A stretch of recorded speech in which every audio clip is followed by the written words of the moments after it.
I'll hand over to Max Blumenthal now, who is joining us from the Grey Zone, an investigative journalist and editor who has been shedding a lot of light on the funding behind the kind of manipulation of social media around this question. Max, are you here? Are you able to unmute? I'm unmuted. Can everyone hear me? I see a lot of nodding heads. Good to see you, Christina. Christina helped a lot with this investigation I did. And thank you, Helen, for all the work you've been doing. And, you know, the same people have been attacking me for years over there, doing the same to you.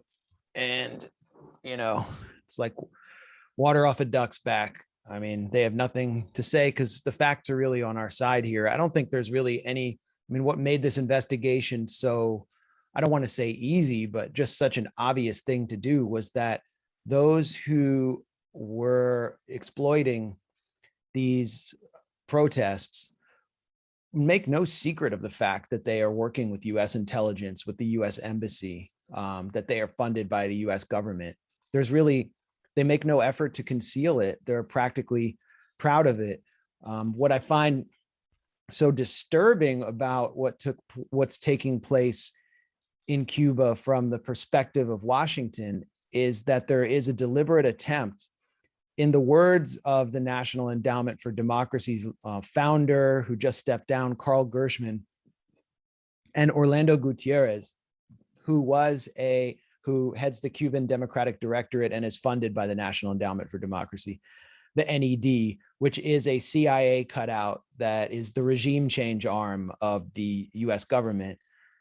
Is that they explicitly declared in 2009 their plan to weaponize what they call desocialized youth against the Cuban government, what they call dropouts, marginalized youth, those who have no connection to the patriotic institutions of Cuba, and specifically they single out Afro-Cubans.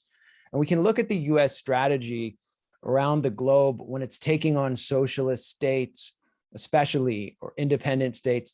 They often look for minority groups or minority sects that are marginalized or have had a traditionally acrimonious relationship with the government. So I'm thinking about the Mosquito indigenous people in Nicaragua, for example. Ronald Reagan declaring himself a Mosquito Indian in a speech in the 1980s in order to undermine the Sandinista government. I'm thinking about the Uyghurs in Western China. The US has an entire apparatus supported by the NED and USAID to back their separatist movement. The Tatars in Crimea, which Russia has annexed. I think about that when I think about what the US is trying to do in Cuba and what it has tried to do in order to weaponize this population, which is marginalized because of the US blockade. I mean, all of us have been to Cuba, I would assume, who are participating in this and are not Cuban. And we've seen how the embargo has created this kind of reverse social pyramid where a lot of the people who are involved in the special economy through tourism or feeding on its edges have been, able to do better in some cases than those who have engineering degrees or are in media and are closer to the patriotic institutions. And then tourism drops off completely with the pandemic, and you have the perfect storm. So the US has been using hip hop, rap music, and art, but specifically hip hop, something I associate with, fighting the power, with resistance against imperialism, resistance against the police state, to actually mobilize this population. The most prominent vehicle, which I think has really gone beyond Cuba and become kind of an international anti-communist phenomenon, is the song Patria y Vida, starring Yotuel of Orishas and featuring members of the San Isidro movement, who I'll talk about in a second. And this song became, Patria y Vida became the slogan of the protest, the Miami protest that we saw after the much smaller protests in Cuba. And they invert the mantra of Fidel Castro, Patria o Muerte, which he declared in a speech, I believe, in 1960 after the CIA bombed a merchant ship and killed over 100 dock workers in Cuba. What Fidel was saying is, if we aren't willing to fight to the death for our country, we won't have a country. We will not have sovereignty. And what this song and this slogan have done is attempt to paint the Cuban government not only as totalitarian, but as kind of necrotic, in that they're warning their citizens, if you don't support us, you will die. And what they promise is the life of consumerism in Miami and neoliberalism.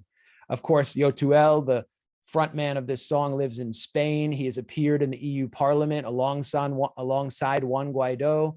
He was hosted there by the father of Guaido's mentor, Leopoldo Lopez, veteran coup monger in Venezuela. He makes no, and then he recently met with Joe Biden. He was the appointed spokesman of the Cuban opposition to meet Biden. Why? Because of this strategy fits within the broader intersectional imperialism strategy, where hard right-wing anti-communist imperialism is washed with a rainbow flag and a diverse face. And so you have a Afro-Cuban rapper with dreadlocks meeting with Joe Biden rather than a white right-wing Republican Cuban from Miami. It's a very clever strategy. And Biden, what was the goal of the weaponizing these protests? Was to box Biden into Trump's policy. And so Biden has maintained Donald Trump's policy of 240 new unilateral coercive measures. Yotuel obviously wasn't the only actor here. The San Isidro movement, who I know Reed Lindsay can talk about, Belly of the Beast has done excellent work on them, are a collective of artists that were formed in 2018 in response to a decree that was never really enforced, that art had to be approved by the Cuban Ministry of Culture. And, you know, it provided the perfect opening for them. And if you look at who they are and what they do, they make no effort to hide their connection with the US Embassy. They've appeared at the US Embassy in Havana, palling around with Marines, taking selfies with Marines. One of them, whose name I forget right now, who's an installation artist in Cuba, declared "Viva la Anexación." Then you have Luis Miguel Otero Alcantara, who is the most, Luis Manuel Otero Alcantara, who's the most prominent of these figures, who's celebrated in the US and whose detention was met with a letter by some of the most prominent Afro diaspora intellectuals and artists in the New York Review of Books. In order, you know, this is part of the strategy to kind of break traditional Black American solidarity with the Cuban Revolution. That's what this letter represented. And Alcantara is at the center of it.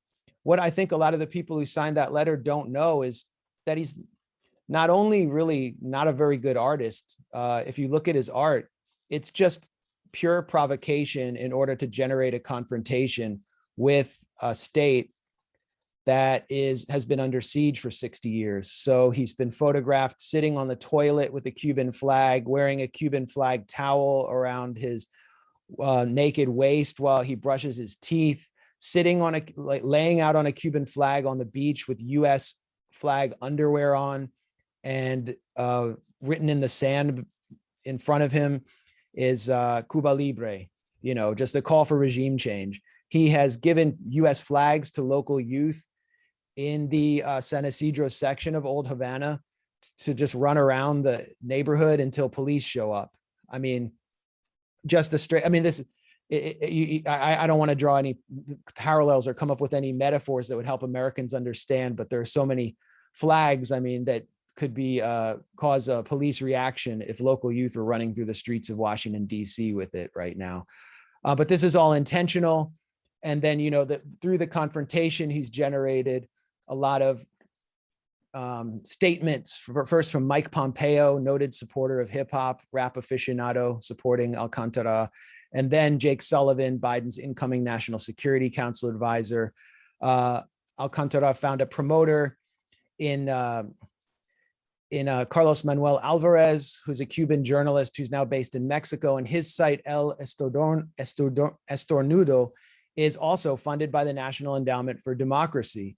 You can just look at these figures and who they are, and down to a person, there's a connection to the National Endowment for Democracy.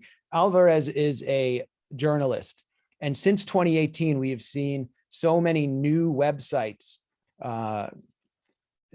just crop up out of almost nowhere with very sophisticated operations. Many of them are run through Miami-based LLCs, and they are funded through USAID, which has dedicated tens of millions of dollars annually to sponsoring regime change media.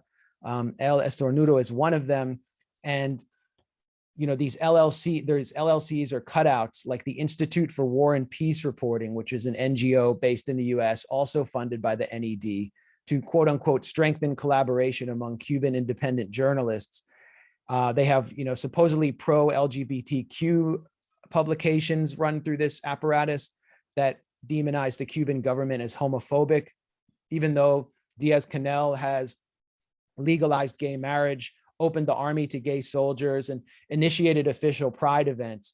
Again, the strategy of intersectional imperialism is at the forefront of these efforts. And you look at who's running the Institute for War and Peace Reporting, and it's just a who's who of NATO officials, corporate titans, the former chair of the Financial Times. I mean, these are not people who have the Cuban people's best interests at heart. And they are sending into Cuba intelligence contractors like Albany Associates, which was active in Syria in trying to promote regime change through setting up anti-government media, and Creative Associates. Creative Associates had actually sent a intelligence operative into Cuba to act as a publicist for local rappers, anti-government rappers, and to try to amplify their voices against the government. This was all exposed back in 2009. There was embarrassment in US Congress, but the strategy continues. So you have basically a collection of people who seem relatable to US progressives and European progressives. While they make no effort to hide their connection to US intelligence, to a government that openly aims to remove Cuba's government, plunder its state assets, and turn it into some dystopian version of what maybe the Dominican Republic is today, these figures have been able to make inroads into US progressive circles. And that's what I think the danger is here. That's what I think we need to resist. Because the US media, which has published Alvarez, the San Isidro affiliated National Endowment for Democracy funded journalist, we've seen him published in the New York Times promoting this. There'll never be an acknowledgement of the US intelligence and US government connections here.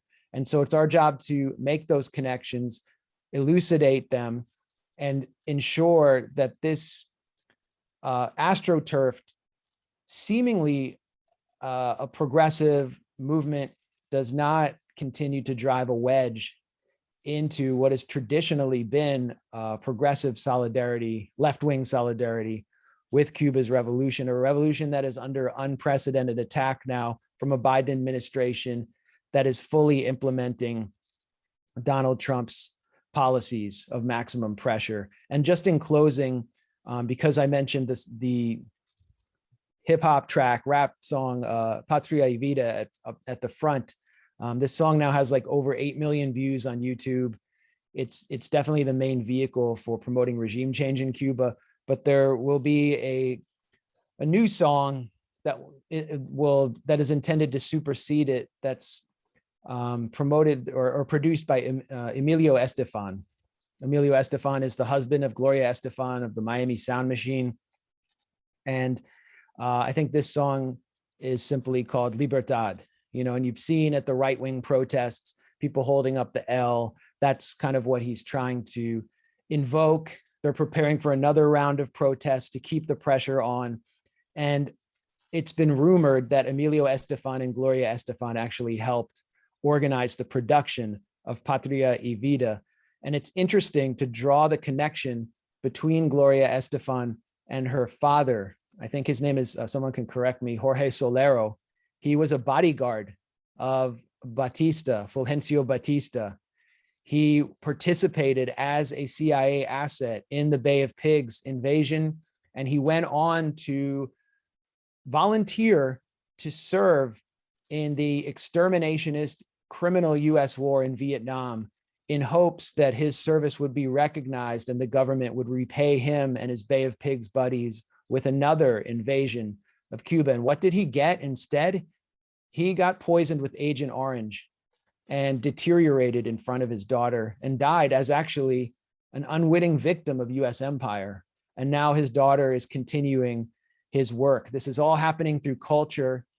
This war, this information war, this hybrid war is happening through culture. It's happening through media. It's happening through music. And so I think those of us who are in these spheres or who are in journalism are perfectly positioned to fight back. So thanks for hosting this event. I know there's some fantastic speakers lined up, but I actually am going to a protest here in Washington with Code Pink, and I'll speak more about this there. So thanks again. Thank you so much, Max. Yeah, I mean, I think, you know, when these artists' rap songs are getting shared by and liked by the US State Department, you know something smells rotten.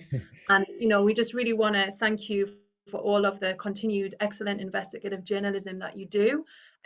We have used the Grey Zone's materials on everything from, you know, taking action around Cuba, Venezuela, Nicaragua. I mean, there's so much useful content. If you haven't come across the Grey Zone before, please follow it. Please help us to share the excellent work that is produced more widely. Especially this article that Ruby has just posted, which covers, you know, the funding for these rappers and the connections with the US. Thank you. Brilliant. Well, thank you so much. Please Thanks. send out warm solidarity greetings to the Code Pink protest. And, you know, we look forward to continue international coordination and solidarity to defend Cuba and you know, against the war against socialism in Latin America. Thanks. Thank you.